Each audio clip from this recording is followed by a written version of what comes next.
Magandang araw mga ka-Wonder and welcome back sa ating YouTube channel, itong Wonder Vlogcaster. Magandang araw sa inyo lahat. Kanina po nagbigay ng kwento itong si Zaldico sa kanya pong video na sinabi niya nga ang nag-uutos daw sa kanya at ginawa lang siyang parang puppet, poster boy ni Pangulong Marcos at ni former House Speaker Martin Romualdez.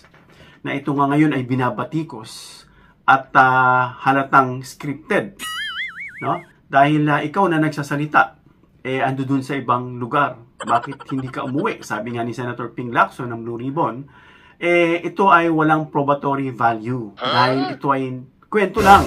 Unless umuwi siya at panumpaan niya, no, yung kanyang salaysay. Well, may banat po dyan itong mga DDS kung babasahin niyo yung mga post nila, sa GC nila, may nagkwento rin sa akin, na talagang sinasakyan nila itong budget na inaprubahan nga ng Pangulo. What? Na ang tanong nila ito mga ka-Wonder, kasi kumakalat ito sumicirculate ito sa social media at dapat bigyan natin ng linaw. Kung bakit daw mas pinili ni PBBM ang BICAM instead of NEP or National Expenditure Program. Yun po ang tanong na kanilang sinasakyan at ginigisa nila si PBBM. Yan po pag-uusapan natin mga ka-Wonder.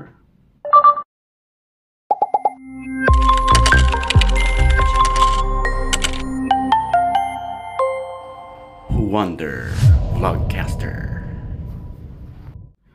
So yun nga mga ka-Wonder, magandang araw sa inyo muli at kararating ko lang at mag-alas 12 na rito sa akin dahil galing po ako dun sa isang closed door forum at ang topic po ay yun, video ni Zaldico na pinaghihinalaan pa nga ngayon na AI. Kasi may statement siya doon na parang si Sara Duterte raw nag-push, parang ganito. So napaghahalata ang AI. Oh, no. Dahil ang liit daw ng polo, ang laki ng ulo. Well, anyway, totoo man yan o hindi, kasi medyo parang raw yung unang video, yung part 1, ano? Parang medyo totoo, no? Unlike dun sa part 2, kung hindi ako nagkakamali. So, ang tanong nila na sinasakyan at pinagtatawanan ng mga DDS, itong si PBBM, kung bakit daw mas pinili, no, ng Pangulong BBM ang BICAM kaysa yung NEP na privilege niya. What? So, ito po yung sagot mga ka-Wonder, no? Sa aking research para hindi po tayo magkamali, sinasabi dito, bakit mas pinili ng Pangulong Marcos ang BICAM imbes sa NEP? What? So, ito po ang mismong punto. Ang unang dahilan ay mas madali sa BICAM dahil hindi masyadong nakikita ng publiko, which is yung mga nakakaalam at nag-research din ay pinagbibintangan nila si PBBM dahil daw itong NEP publiko ang makakita. While itong BICAM is medyo may pagka-secrecy. Kaya nga minumungkahi ng iba yung open BICAM na sinasabi mga ka-Wonder. So ang NEP ay madaling salita ay public document. Kita ng lahat for everybody's eyes. What? While yung BICAM is for their eyes only. Parang ganun po, no? So, kapag may malaking dagdag na proyekto sa NEP, sa Pangulo po yan, ha? Kasi ang NEP, ang Pangulo po may privilege na maglagay dyan ng mga budget dyan. Kitang-kita agad. Sa unang araw ng filing, kita agad sa NEP. Mas madaling mag-viral, mas madaling batikusin. Nakikita ng tao So, parang may dahilan siguro na hindi maalintala, madaming matcheche-boreche, baka walang kahinatnan yung budget. What? Yung mga ganun siguro, no? Kaya hindi siya na NEP. Kaya alamin pa natin mga ka-Wonder, mas madaling investigahan kasi ang NEP. What? So, nasisilip daw si PBBM. Pero, sa BICAM, dahil hindi ito public hearing, walang live coverage, walang full minutes, ibig sabihin, walang nakalistang dokumento kung ano yung mga napag-usapan na buo, walang official breakdown kung sino-sino ang nag-propose. Okay. Sa BICAM yan, kasi ang nagpo-propose po dyan yung Congress. Kaya kung may proyektong gustong i-push nang hindi agad napapansin, mas ligtas sa BICAM. So, hindi lahat ng point ng finger, in other words, nakaturo kay PBBM. Pangalawang rason, kailangan ng Pangulo ang suporta ng Kongreso. Ito yung dahilan mga ka-Wonder. Bakit? ito ang political reality talaga. Alam natin yan ng kalakaran kung bakit nagiging BICAM. Otherwise, lahat ng finger nila, ituturo nila sa Pangulo. At magdududahan pa nila. Dahil ang Kamara at Senado ang may hawak ng boto para sa mga national projects, priority bills, at possible impeachment. So, alam nyo na kung bakit pwedeng awayin si PBBM. At baka mamaya magka-leche-leche, mag-usap-usap sila, baka impeach pa nila si PBBM. So kapag direkta niyang isiniksik ni PBBM sa NEP, ang maraming bago o malalaking proyekto, pwede siyang awayin ng Kongreso. Dalawa pong away sa kanya dyan, yung Kamara at yung Senado. Pero kapag BICAM, pag sinabi kasing BICAM, bicameral, by means two, no? Ang binubuo po yan ng Senate at saka ng Kongreso, if I'm not mistaken, kaya BICAM. May sharing at may political goodwill. No? So, mas nakukuha ng palasyo ang cooperation ng mga mambabatas. Pangatlong dahilan, mas flexible sa BICAM. Hindi nakatali sa original NEP framework. Kung maglalagay si Pangulong Marcos ng sobrang dami sa NEP, magmumukhang bloated ang budget. No? Bloated, ibig sabihin mataba, puno. No? Kumbaga, sumiksik siya na parang sasabihin nila may mga hindi naman kailangan ilagay dyan. Ganun po yung bloated kapag yung tiyan mo bloated, hangin yung laman. Ibig sabihin, there are things that are supposed to be there, pero hindi nandiyan dyan. So baka awayin nila si PBBM. So, magmumukhang hindi realistic.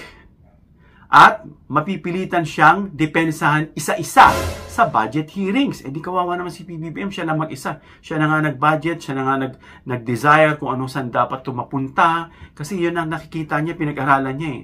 Pero ayaw niyang awayin siya at pagbintangan pa. Baka sabihin, minanipulate niya pa. So, sa BICAM, pag sa BICAM ito, maraming allocation ay naitatago sa mga reconciling adjustments. Na itatago. No? Pag may mga adjustments sila, ito na i-reconcile yan, na dito dapat yan, dito parang gano'n, wala nang busisi, wala nang question ng publiko. Para siguro hindi maantala yung pag-execute ng budget o yung pag-distribute. Pwedeng i-justify bilang agreement between Senate and House. So pwedeng lang i-justify. Kaya katuwang niya rito ng Pangulo yung Congress. Kaya mas organisado sa papel, pero mas malawak ang galaw sa likod. Kaya na pong bahala no sa salitang mas malawak ang galaw sa likod. Dahil alam natin mga ka-wonder, inaprubahan ni BBM yun, pero lately may mga insertion. No? Kaya yun yung mga nakikita dyan na loopholes. So reason 4, mas kontrolado ng executive ang narrative. Kung sa left inalagay, executive sa party PBBM, diretso kasalanan ng executive kapag may anomalya. So lahat nga ng finger kay PBBM, kapag may anomalya dyan, sasabihin ng Kongreso, siya yan NEP yan hindi naman BICAM yan Pero kung BICAM, mga ka-wonder, ay pwedeng sabihin, congressional insertion yan, hindi sa amin. O insertion daw ng congressional. Nakakagawa ng political distance ang Malacanang kapag may issue. No? Hindi maibubuhos lahat ng daliri sa kanya. So sa madaling salita, mas madaling umiwas sa pananagutan kapag BICAM lumitaw. No? Kawawa naman talaga si PBBM. At pagbibintangan, aawayin pa siya. So wala siyang ilulugar. Kahit sabihin natin, itong mga budget na to, alam ko kung saan dapat ito ilagay. Reason 5, para hindi mabara ang NEP ng veto threats. And speaking of veto, ito ang, I think, 190-something billion na ivinito ng Pangulo na pansopla o pangsalpak dun sa bintang ni Zaldico. Bakit niya ivinito? At saka bakit pagbibintangan nyo siya na siya mismo yung nag-whistleblow? Siya mismo yung naglabas ng baho ng korupsyon. Tapos siya yung pasimuno? Ano yan? Parang kumbaga sa korte, sasabihin ng mga tao, di ba, kaya ayaw nila magsalita, I invoke my right against self-incrimination. Kumbaga parang sasabihin ni PBBM, I invoke my right to incriminate myself. No? Parang siya yung nagbulgar, tapos siya pa yung pagbibintangan. Parang binulgar niya yung sarili niya kung kasabwat siya. Logic lang yun, mga ka-wonder, na hindi na iintindihan ng mga DDS. So kapag sobrang dami nga ng bagong proyekto sa NEP, lalo na malalaking infrastructure, baka hindi pumasa sa Senate Finance Committee. Baka hindi rin nila ipasa.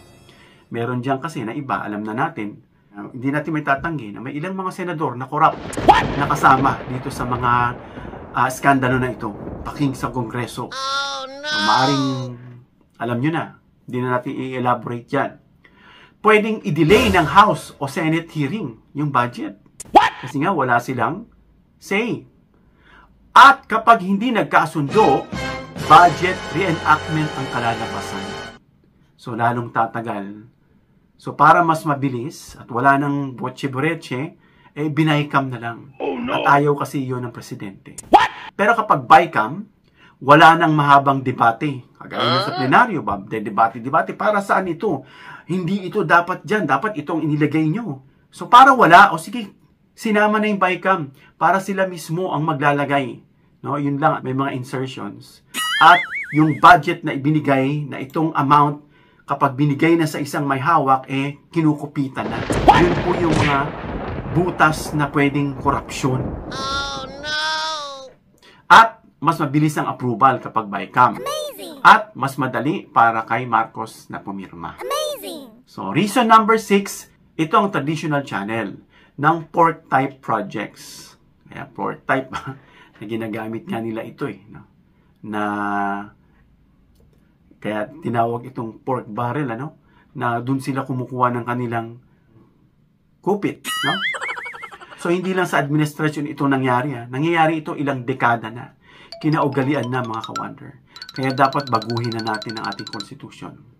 Pero ang difference kay Marcos, ito yung kaibahan, sa panahon ng Pangulong Marcos, kahit dekada na yung nangyayari, napakalaki ng halaga ng napapasok. Umaabot ng 289 billion sa DPWH ayon sa mga ulat. Ang laki-laki. No? Nilakihan niya yung budget dyan kasi nga nakikita niya kailangan ng mga infrastructure. Pero nakita niya, when God Himself acted, nakita niya yung mga baha. Uy, ang laki ng pondo sa DPWH, bakit babaha? Doon nasilip itong mga kurakot. Kung i-assess natin, mga ka-wonder. Una, legal ang insertions. Bahagi ng proseso. So, yung mga insertions na yan, may ibang silang term dyan no? Na ito po'y ginamitan ng mga pilosopo at mga medyo may kalokohan na simpleng korupsyon. Yun ang sinasabi ng mga naririnig natin. Pero hindi transparent ang bycam. Kaya nagdududa ang publiko. Kaya nga sinasuggest again yung open bycam.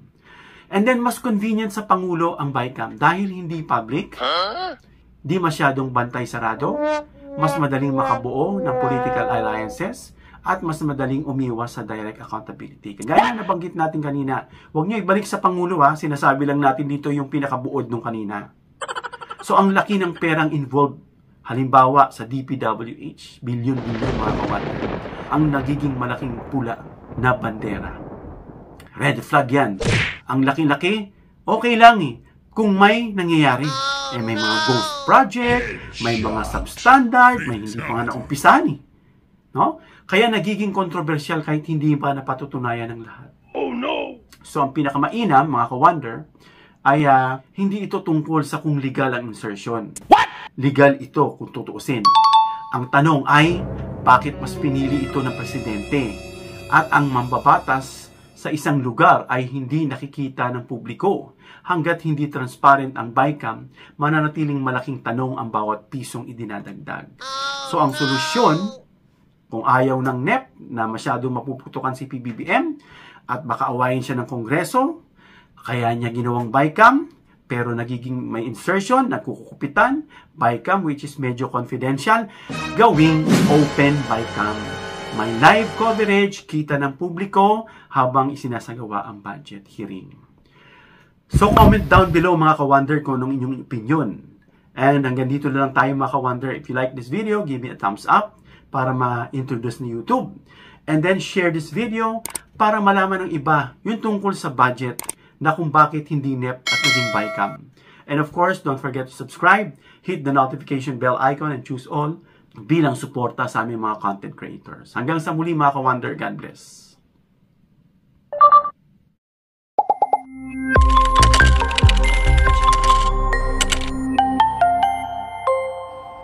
Wonder Vlogcaster.